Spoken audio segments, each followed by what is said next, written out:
अभिषेक sir ने अभी कुछ देर पहले काकोरी कांड के बारे में बताया, तो वो एक शॉर्ट इंट्रोडक्शन था जिसमें मेन पहलू रख के अभिषेक सर ने, तो उसी से रिलेटेड जैसे आप किसी मूवी को देखते हो, वेब सीरीज को देखते हो, तो हर एक चैप्टर डिवाइडेड होता है।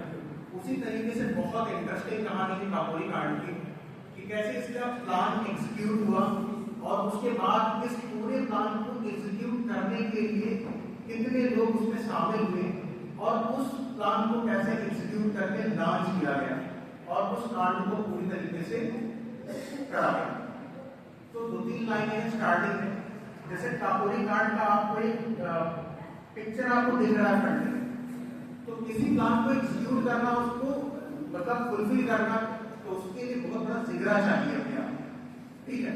तो जब तक अपना देश आजाद नहीं हुआ था, तो जो हमारे देश के क्रांतिकारी थे, उनका एक ही मेन मोटो था, उद्देश्य था कि जो ब्रिटिश साम्राज्य की जड़ें भारत में है उनको उखाड़ फेंकना कैसे भी लगे, ठीक है। क्योंकि उस समय इतना गरीब देश था कि कपड़े खरीदने के पैसे तक नहीं होते थे लोगों के पास, लेकिन वो कपड़े खरीद सकते, खाना कैसे खाए, ठीक है। तो उसी से रिलेटेड कुछ इसके मेन टॉपिक्स हैं, उनके बीच की पूरी स्टोरी हम आपको धीरे धीरे करके सुनाएंगे। जैसे 1925 का एक पूरा वाकया है काकोरी का कॉन्स्पिरेसी का, तो उसमें सबसे पहले अगर हम बात करते हैं तो 1925 में आगे आके जो क्रांतिकारी हमारे वीर थे, उनके पास खाने के लिए खाना, कपड़े पहनने के लिए कपड़े नहीं थे, तो उस समय की हालत बहुत खराब हो चुकी थी, ठीक है। तो वहां पर सबसे जो मेन मुद्दा उठा कि राम प्रसाद बिस्मिल, जो इसके मेन कैरेक्टर या कह सकते हैं मेन हीरो थे इस पूरे वाकया के, तो राम प्रसाद बिस्मिल ने एक आत्मकथा लिखी, ठीक है।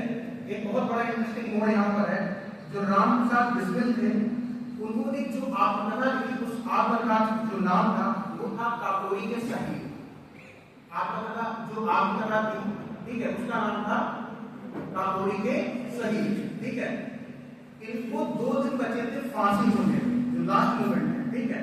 उसके 2 दिन पहले तक इन्होंने अपनी उस आत्मकथा को लिखा और उनको फांसी दे दी गई, और उसके बाद बड़े संख्या विद्यार्थी जो थे उन्होंने इस आत्मकथा का प्रकाशन किया था, ठीक है। अब चलते हैं अपनी स्टोरी पर।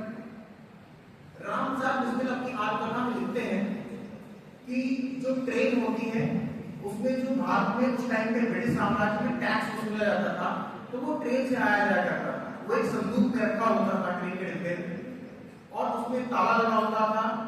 तो इन लोगों ने राम प्रसाद बिस्मिल ने प्लान बनाया अपने क्रांतिकारी साथियों के साथ में कि उस खजाने को लूटना, तो उस खजाने को कैसे लूटा जाए। तो उसके लिए जो पहला प्रयास इन लोगों ने किया, राम प्रसाद बिस्मिल ने, वो पहला प्रयास जो था वो नाकामयाब रहा। इस मिशन के लिए सबसे पहले सर्वप्रथम 9 क्रांतिकारियों को चुना गया, जिसमें राजेंद्र लोहड़ी, रोशन सिंह, सचिंद्र भगत सिंह, अशफाक उल्लाह खां, मुकुंदी लाल, मनमथ नाथ गुप्त, मुरारी शर्मा, बनवारी लाल और चंद्रशेखर आजाद शामिल थे। सरकारी धन लूटने के लिए बिस्मिल ने काकोरी को चुना, जो लखनऊ से 8 किलोमीटर दूर शाहजहांपुर रेलवे रूट पर एक छोटा सा स्टेशन था। सब लोग पहले ही मिशन पर गए। 8 अगस्त 1925 को उन्होंने ट्रेन लूटने की एक नाकाम कोशिश करी।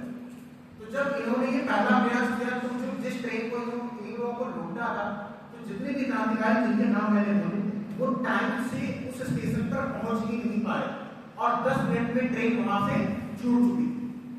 ये पहला चैप्टर है, एक तरीके से हम कह सकते हैं इसका। तो पहला प्रयास इनका नाकामयाब है। उसके बाद अगले दिन मतलब 9 अगस्त 8 अगस्त को ये पहला प्रयास इनका सफल रहा। उसके बाद 9 अगस्त को उन्होंने फिर से प्लान एग्जीक्यूट किया और ये सभी लोग फिर काकोरी के लिए निकले, और उनके पास 4 माउंटेन पिस्तौलें, रिवॉल्वर। अशफाक ने बिस्मिल को समझाने की कोशिश की